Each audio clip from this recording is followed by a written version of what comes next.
Eugenia Cooney is back. That's right, guys. Ooh, we got the green lights. That's right.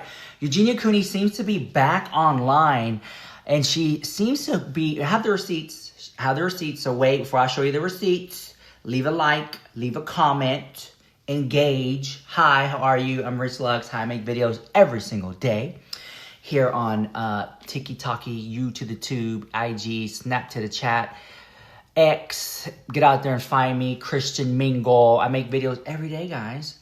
Okay, so due to audience participation, please like the video. Oh, and I also will be linking if I can find it, the viral Starbucks cup bear, the dupe of the dupe. I'll put it right here. I found a good dupe for it, so I'll pin it in the little shopping section of this video. Okay, so back to Eugenia Cooney, right? I was shocked because it appears like she is back online trying to rebuild her community. And before I show you the receipts, remember she had thousands of people who were paying her $10 a month. They were subscribed to her, and that got wiped away. She was live streaming every day, making hundreds of thousands of dollars. That got wiped away. She is now basically dwindled down to just leaving a comment every now and then on a video, going to someone's live stream. But she's been missing. Well, she hasn't been on any other platform streaming either.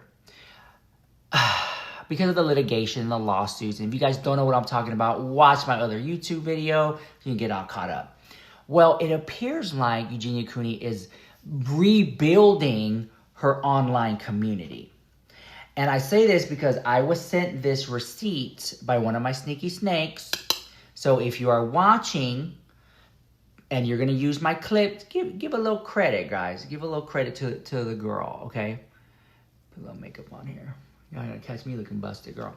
So, let me show you the receipt. Eugenia Cooney has created a bulletin board on Instagram and wants her community to join to be kept up to date with what she's doing.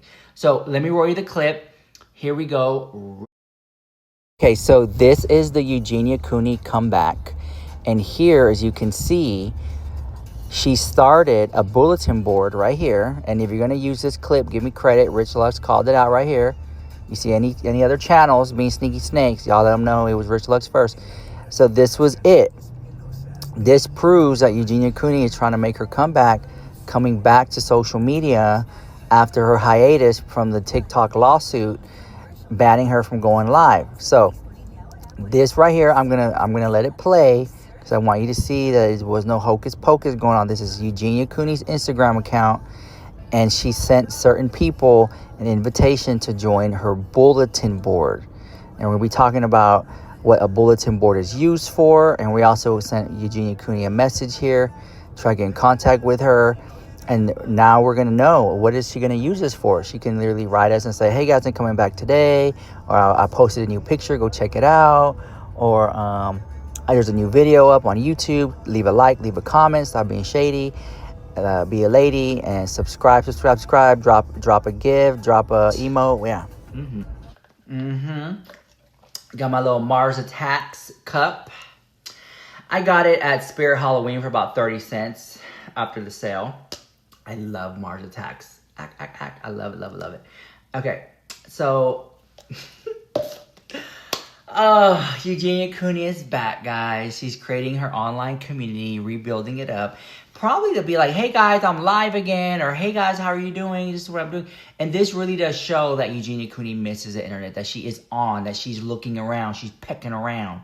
This is what this means, okay? Now, I do have more to show you, but you know, if we get 1,000 likes, I'll show the receipts. If we don't get 1,000 likes, I won't show the receipt due to audience participation. So that's how it goes. So if you guys, community effort here, if you guys want it. Some of you wanted to know an update about the laser treatment I got on my face. Remember, I went and I got my whole entire face lasered off. What do you call that? A CO2 laser, cool peel, which is basically like just getting all the dead skin off and biohacking. Well, my face right now is very like itchy and peeling everywhere. You really can't see it right now. But if you were up close, you can see all the, it's like a sunburn. But what I've been using the last 2 days is the Rose Gold Rescue Gentle Moisturizer Cream for sensitive skin by Bliss. Not sponsored, although I should be. But I've been using this one, and the only reason I have this in my hand is because I think I know that I got it on sale at like Walgreens. And I was like, oh, you know, this is like a really good sale. So I picked it up. And it is moisturizing. And I was like, you know, I like that it's like a light moisturizer for sensitive skin. So I'm putting this on. So that's what I'm using the next couple of days. I know a lot of people are using like Aquaphor after they get these treatments done.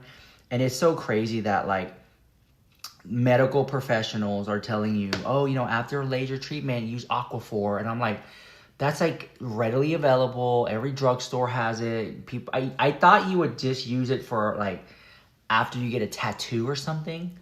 But actually people use Aquaphor for like their everyday gig to stay moisturized. Some even put it underneath their makeup. And that's like wild to me because it's like such a affordable thing. Yeah, so people use Aquaphor. But just to let you guys know, for those who are curious, I did get, like, they started here in the neck area. So they did my neck. And it just sucks because I grow a lot of hair. I had to constantly shave. And also, like, I was like, could you possibly do the laser, like, here? You know, some people, they have, like, discoloration here. She said, yeah. So this is, like, this is irritating me. This is irritating me. This is irritating me because it's, you know, reformulating new skin cells, and it's itchy and it's like flaky and it's like so annoying. So earlier today I was like, oh, my face was on fire, you know, and I was like, this is part of the process because this is like my second time doing it, so I already know. But I would say like the second day is probably like the worst, and it just gets better after that. But yeah, and then today was horrible because I went over to, or a horrible makeup day for me, because when I put my makeup on, you could see all the like flaky skin, you know what I'm saying? So I was like, oh my God, this sucks. So I went to Teresa Roemer's Halloween party, Christmas party, and the whole theme was like circus, which you know, I love a good circus, girl. So I got to see Teresa Roemer. We took a video together. She had a fabulous show. I showed up. I got some content, and I had to leave, had another gig. And I just think that she, once again, threw another amazing party. I was thinking about making a separate video about that, so we'll see how that goes. But anyways, Eugenia Cooney is back. Oh, if you guys don't know who Teresa Roemer is, she's the woman with the world's largest closet. She's a Texas billionaire. They own lots of oil, and she had a huge party, and, you know, I love her so much. Okay, well, Eugenia Cooney being back says a lot. It really says to me that she's, one, building up her community again. Two, that she is strategically making a return back to TikTok or the internet. Either way. And I think the reason why she hasn't returned back is due to litigation and legal issues. That her doing anything that may go viral will bring attention to whatever platforms that she does it on, and then she could be banned or restricted from there as well. All right. And I just kind of feel like it's a smart move for her to stay off of social. But at the same time, she's very lucky that this is not her only gig. You know, if Eugenia Cooney lived in like a real world, that she wasn't, you know, very wealthy and privileged, then, and they took her job away, then she would have to get a new job. Or like if this is her job, if the internet is her job and it was taken away from her, then that would just, what is she gonna do? You know? I don't see Eugenia Cooney working down at the Piggly Wiggly, girl. I don't see her doing that. I don't see Eugenia Cooney having a real job. She's always just been like a social media star. So all that to say this is, I think that she's moving very carefully, that she doesn't want to get a banned from any courts on social media. So she's just being low key with it until she's able to come back. But the fact that she did the bulletin board, I think that there is something there in the sense of her returning back to the interwebs. because if she wasn't, she would be completely off of it. And so she created a bulletin board. She has invited people to join this Eugenia Cooney online bulletin board. And what a bulletin board is used for is to let the audience know what you're doing, keep up to date with you, and things like that. And so I think that's what's going on here. But I'll keep you updated if we get 1,000 likes. We'll see how this goes. But I don't know. There's a lot of people online who have a lot to say about Eugenia Cooney. Eugenia Cooney, she's been found. Oh yeah, she was at Disney, correct? Yeah, she was at Disney.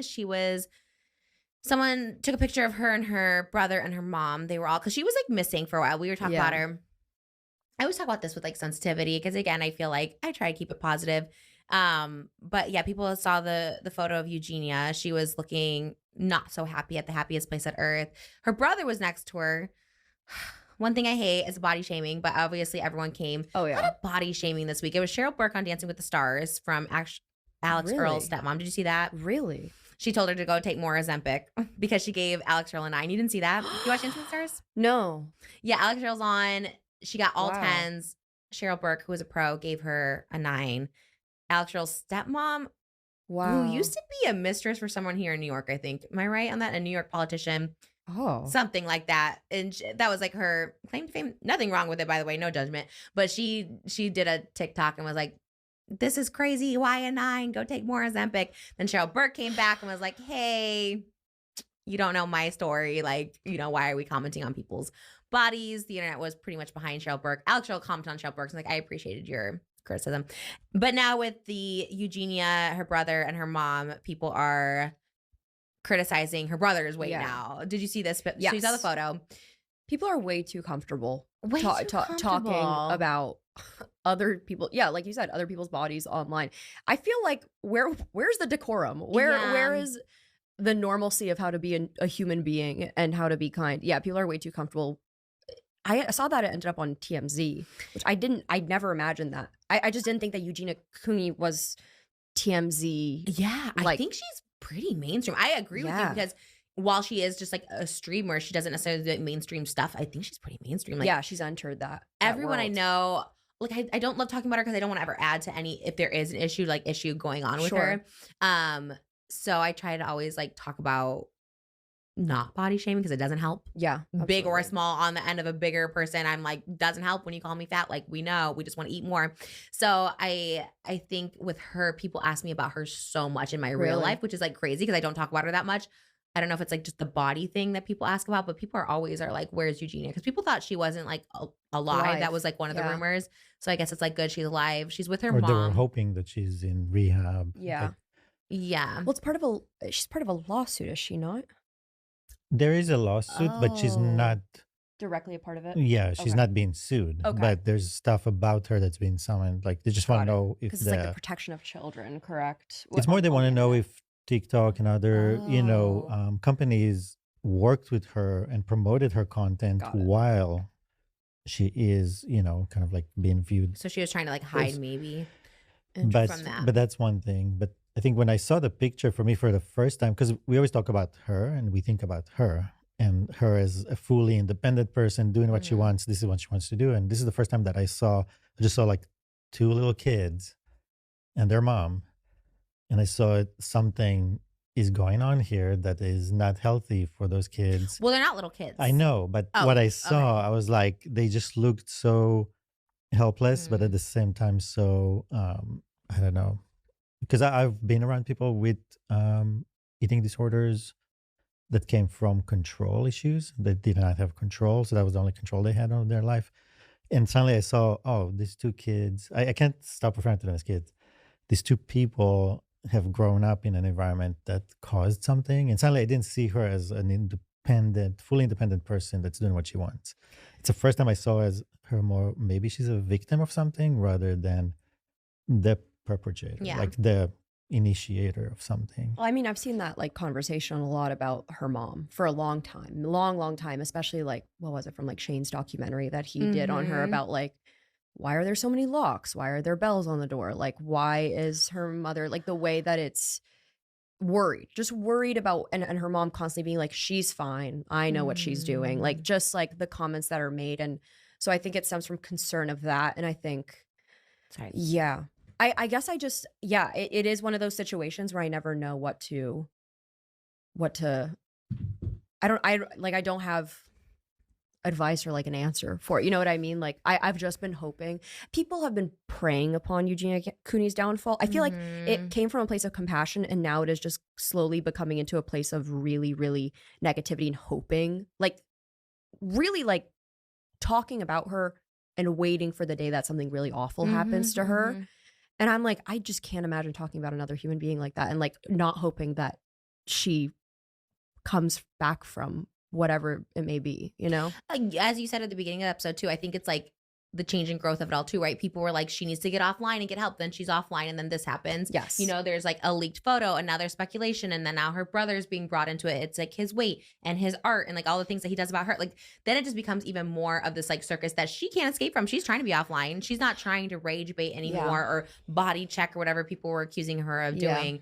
And it just, there's no winning. Because like you said, there's no winning until like, something bad happens and people be like, we wanted her to be better. We see it happen all the time. I loved Anna Nicole and it gives me that same vibe. Different, of course. But like everyone praises her. Once they're, oh, well, we should have done more while she was alive. It's like, well, everyone is just like rooting for her downfall in every aspect, criticizing her brother, criticizing even the mom. Like I get where people are coming from because obviously it's like not about her. It's not about her brother. And they're like saying the mom. But even then, that's the person that's in their life right now, so close to them. It's like it's not helping anything. And it does suck. And that's why I hate it's hard for me to talk about her too, because it's like, what is the answer? Yes, exactly. And like it's like one of those situations, like for example, hey, if Gypsy Rose, you know, had a YouTube channel, like when she I mean, she was like kind of in the public, but she wasn't on social media, but like, you know, she was, but people didn't know what was happening behind the scenes. You know, would there be a chance for, I think people now that they see similar stories or stories that they're at least perceiving are similar, they think that this is their way of helping or like to intervene, and they feel like they can in that moment. But I don't know if anything's beneficial. And I mean, I know that the people close to her have tried to intervene into her life and she hasn't been willing. Like Jacqueline Glenn was it? Yeah, she had talked. Sometimes you just can't help people that can't like help themselves. And I think the internet successfully bullied her off the internet in a way. And now that she's off, she's still getting bullied. And I just don't know. To me, that would be so crazy. To me, if like the internet got so bad that I was like, I'm getting away from it, even if it's your whole life, and then still having people like it's just, I don't know how you deal with it. I don't either. I can't imagine like if you do choose to go back online and then it's a photo of you on TMZ and then your entire family is getting pulled into it. Like, where is your safe space then? Like, not your family, not your mom, not online. It's really, it makes me really sad. And she is like 30, right? She's like 30 years old. So it's like, you know, it's obviously there's a struggle going on there, and it makes me really, really sad. And then people just talking about her. But I guess the good news is, the silver lining is she's okay. She's like, well, you know, people thought she wasn't alive. Yeah. So that's good. Disney World's always a good place to go. So I was like, well, at least she's getting something. But like, she looks sad, and I'm like, okay, it could be just a photo, which could happen to us, right? Yesterday at Bluey, I'm sitting there on my phone because I'm trying to figure out the Uber situation with the marathon. It could look like I'm like not being with my family. I thought about that because someone came up to me. It's like a dad, and he was like literally FaceTiming somebody, and I'm like sitting there on my phone like this, and I didn't realize that he's like FaceTiming, and it's just like me hunched over while like my kids are playing in the background. I'm like, I just like got up and left. I'm like, that's such a weird thing, because I'm like, someone could perceive that as me just like not being aware. So I was like, it was a weird thing. So I can see how those. Yeah, that was weird. And usually no one's like that. This was like, again, like an older dad being weird. But I get the same feeling with the Eugenia photo. I was like, she honestly could have just been like, someone's taking a picture of me. I don't want to deal with this right now or something. Right. And fully aware of it. But she had Disney World. I mean, I'm sure she's trying to live her life. And I always wish her the best. Always, yeah. You know, I think the internet is so hard on everyone, on women, especially when you see someone struggling, right? It's like we already know something's happening in the sense of like she's not online recently. And all that to say this is, it doesn't matter what we all think about it. What do you think about Eugenia Cooney and what's going on with her? So I can't wait to see what you guys have to say about that in the chat down below. This is Rich Lux with the hottest celebrity news and gossip on YouTube. Bye, guys. Mwah. How do I turn this off here?